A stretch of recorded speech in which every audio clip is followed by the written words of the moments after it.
여러분, 요즘 미국에서 주식 좀 하는 사람들이 지표로 삼는 두 인물이 있습니다. 레이 달리오와 짐 크레이머인데요. 둘 다 세계 최고 천재들만 모아놓는 하버드 출신입니다. 그런데 한 명은 주식의 신으로 추앙받고 있고 다른 한 명은 주식의 밈으로 놀림받고 있죠. 도대체 어떤 일이 일어난 걸까요? 먼저 지금 주식시장에서 가장 핫한 인물 짐 크레이머 이야기부터 해보죠. 짐 크레이머는 현재 미국 주식하는 사람들에게는 살아있는 휴먼 인디케이터입니다. 그냥 그가 찍는 것에 반대로 가면 돈을 번다는 이야기가 있죠.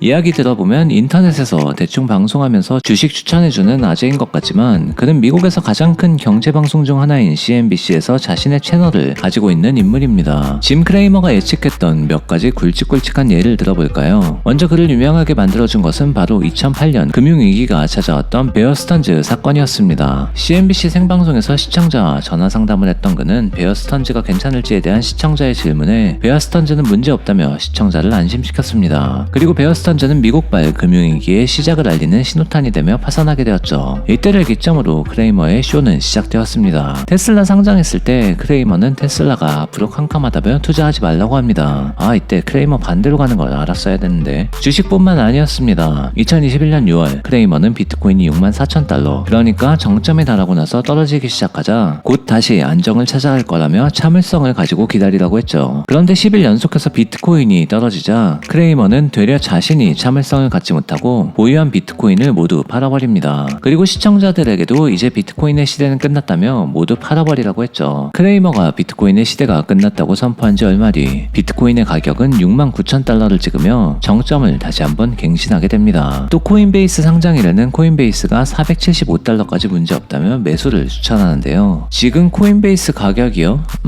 거기다 메타가 200달러 이상이었을 때 크레이머는 메타는 견고하다며 적극 추천을 했었는데요. 한때 메타의 주식 가격이 100달러 이하로 떨어지자 크레이머는 방송에서 자신의 예측이 잘못된 것 같다며 눈시울을 붉히기도 했었죠. 그리고 가장 최근 크레이머가 추천했던 SVB 실리콘밸리 뱅크는 파산합니다. 상황이 이쯤 되니 이제 우리나라에서도 미국 주식 잡는 사람들이면 크레이머를 모르는 사람이 없습니다. 진방꿀, 짐 크레이머 반대로 가면 꿀배당이라는 말까지 나올 정도죠. 미국은 짐 크레이머 예측을 반대로 가는 짐 크레이머 인버스 ETF까지 나왔습니다. 여기까지 보니 정말 이게 뭔가 싶을 정도인데요. 그래서 웹을 뒤져보면 어떻게 짐 크레이머가 CNBC 같은 방송에 계속 나올 수 있는지 의아해하는 사람들도 많습니다. 하지만 크레이머는 원래 엘리트의 조건을 모두 갖춘 남자였습니다. 그는 유대인이고 10살 때부터 주식을 시작했다고 합니다. 심지어 하버드를 졸업하고 하버드 로스쿨까지 진학하게 됩니다. 그런데 로스쿨 학비가 너무 비싸서 간간히 주식을 하면서 학비를 충당했는데 막상 로스쿨을 졸업하고 변호사가 되니 자기가 로스쿨 학비를 충당하기 위해 했던 주식 투자가 더 꿀이었다는 사실을 깨닫고 그냥 전업 투자자가 되기로 합니다. 그리고 그가 들어간 곳은 무려 골드만삭스. 골드만삭스에서 3년 정도 감을 쌓은 후 그는 투자자들 몇몇과 함께 자신의 이름을 건 크레이머&코라는 헤지펀드를 차리게 됩니다. 그의 헤지펀드는 말 그대로 승승장구하게 됩니다. 1988년부터 2000년까지 크레이머의 펀드는 한 해를 제외하고 모두 수익을 기록하게 되는데요. 대부분의 수익은 S&P 500 인덱스의 수익률을 상회하는 수익률이었습니다. 14년간 연평균 24% 정도의 수익률을 기록했다고 하고 크레이머는 자신의 수수료로만 1년에 1,000만 달러 그러니까 130억 원씩을 챙겨갔습니다. 그가 수수료로 가져간 수익만 1,000억 원이 넘는다는 것이죠. 이 정도 되니 CNBC에서도 그에게 같이 방송을 하자고 했을 겁니다. 그가 2001년 헤지펀드에서 은퇴하자 CNBC는 2002년부터 그가 고정으로 나오는 방송을 제안하는데요. 재미있는 것은 크레이머가 방송한 지 벌써 20년이 넘었는데 워낙 그가 화제를 몰고 다녀서인지 CNBC는 여전히 크레이머의 방송을 이어가고 있습니다. 일각에서는 아무리 잘 나갔던 헤지펀드 매니저라도 매년 수익률을 내는 투자자는 정말 손에 꼽을 정도라며 그만큼 주식시장의 변동성이 무서운 것을 반증한다는 것이라고 이야기합니다. 그런데 정말 시장을 살펴보면 매년 수익률을 꾸준히 내는 유명한 투자자는 거의 없습니다. 우리나라에서는 사실 찾아보기 어렵고 해외에서도 알려져 봐야 워렌 버핏 정도. 그런데 미국에서는 이미 워렌 버핏에서 레이 달리오로 세대 교체가 되었다는 말이 있습니다. 20세기의 투자를 대표하는 인물이 워렌 버핏이었다면 21세기 투자를 대표하는 인물은 레이 달리오라는 이야기가 있죠. 실제로 레이 달리오가 운영하는 헤지펀드인 브리지워터는 전 세계 모든 헤지펀드를 통틀어 가장 높은 자산을 운영하고 있습니다. 그가 쓴 책 중에 원칙과 변화하는 세계 질서는 꼭 투자자가 아니라도 한 번쯤은 읽어볼 만한 명저라고 생각합니다. 레이 달리오는 뉴욕의 퀸즈 지구에서 태어났는데요. 당시 뉴욕의 퀸즈는 그렇게 잘 사는 동네가 아니었습니다. 레이 달리오는 어렸을 때 그렇게 공부를 좋아하지도 않았죠. 집안 사정이 여의치 않았던 그는 12살 때부터 골프장에서 캐디 일을 하기 시작합니다. 그런데 뉴욕 인근의 골프장이다 보니 월스트리트에 투자자들이 많이 오는 곳이었던 것이죠. 레이 달리오는 그들의 골프백을 들고 따라다니면서 투자자들이 하는 이야기를 어깨 너머로 듣게 됩니다. 한 번은 트레이더들이 하는 이야기 중 어떤 기업의 인수 합병 가능성에 대해서 듣게 되죠. 달리오는 당시 캐디하면서 벌었던 돈 $300를 해당 주식에 올인하는데요. 무려 원금의 300%를 벌게 됩니다. 이렇게 돈을 만져보고 난 후 레이 달리오는 주식의 매력에 빠지게 됩니다. 학교 공부에는 크게 관심이 없던 그였지만 주식에 빠지고 난 후 경제와 주식에 대해서 공부를 하면서 고등학생 때는 수천 달러를 굴리게 되었죠. 그가 고등학생이었던 때가 1960년대였던 것을 감안하면 수천 달러는 결코 적은 돈이 아니었습니다. 그는 계속해서 돈을 굴리게 되고 이 경험을 바탕으로 그는 하버드 비즈니스 스쿨에 입학하게 됩니다. 하버드를 졸업한 후 잠시 다른 회사에서 경험을 쌓고 2년 후 그는 그의 아파트를 주소로 투자회사 브리지워터를 설립하게 됩니다. 레이 달리오의 감각은 남달랐습니다. 그는 단순히 투자 대상을 개별적으로 바라보지 않고 전체적인 세상이 돌아가는 것에 맞춰 포트폴리오의 비중을 시스템화시켰습니다. 이런 그의 전략을 올웨더 전략이라고 하는데요. 비가 오나 눈이 오나 항상 햇빛이 드는 포트폴리오를 보유함으로써 리스크를 최소화하고 수익을 극대화시키는 전략이죠. 사실 이런 말은 누구나 할 수 있지만 계속해서 수익을 내는 것은 그의 엄청난 능력이 있었기에 가능한 일입니다. 1975년 자신의 아파트에서 브리지워터를 만든 지 30년 후인 2005년 브리지워터는 세계에서 가장 큰 헤지펀드가 되었습니다. 그리고 그는 곧 세계적으로 커다란 금융위기가 올 것이라고 예측했는데요. 그의 예측은 맞아 떨어지게 되면서 레이 달리오의 펀드는 큰 비를 피하게 됩니다. 그리고 그가 미리 현금화시켜 놓은 총알은 금융위기 직후 빛을 발하게 되는데요. 땅끝으로 떨어진 주식을 줍줍한 레이 달리오의 펀드는 2010년 어마어마한 수익률을 내게 됩니다. 2010년 브리지워터가 낸 수익은 당시 구글, 야후, 아마존 수익을 모두 합친 것보다 많았다고 할 정도입니다. 포브스에서 측정한 레이 달리오의 재산은 약 25조 원. 그는 전 세계에서 가장 돈이 많은 100명 안에 그 이름을 올리고 있습니다. 한편 레이 달리오는 앞으로의 미국 경제 상황이 안 좋아질 것이라고 예측했는데요. 그는 현재 미국이 계속해서 호황을 겪을 수 있던 이유는 달러화가 전 세계 무역 거래 결제의 대부분을 담당하고 있기 때문인데 무역 거래에서 달러화의 비중이 조금씩 감소하고 있고 중국의 위안화 사용이 높아지면서 달러화의 지배력이 떨어지고 있다고 이야기합니다. 특히 러시아의 우크라이나 침공 이후 러시아의 달러화 사용이 제지되기도 하고 이 틈을 탄 중국은 브라질과 협력하면서 달러 패권에 도전장을 내밀며 새로운 경제 질서가 탄생할 것이라고 예측하고 있습니다. 비슷한 시기에 태어나 초등학생 때 주식에 대해 알게 되었고 전 세계 최고라는 하버드를 졸업해 이름을 날리는 전문 투자자가 된 레이 달리오와 짐 크레이머. 둘의 시작은 비슷했지만 결과는 왜 이렇게 달라지게 되었을까요? 여러분은 이 둘에 대해서 알고 계셨나요? 더 많고 재미있는 소식 머니스웨거 구독하고 받아보세요.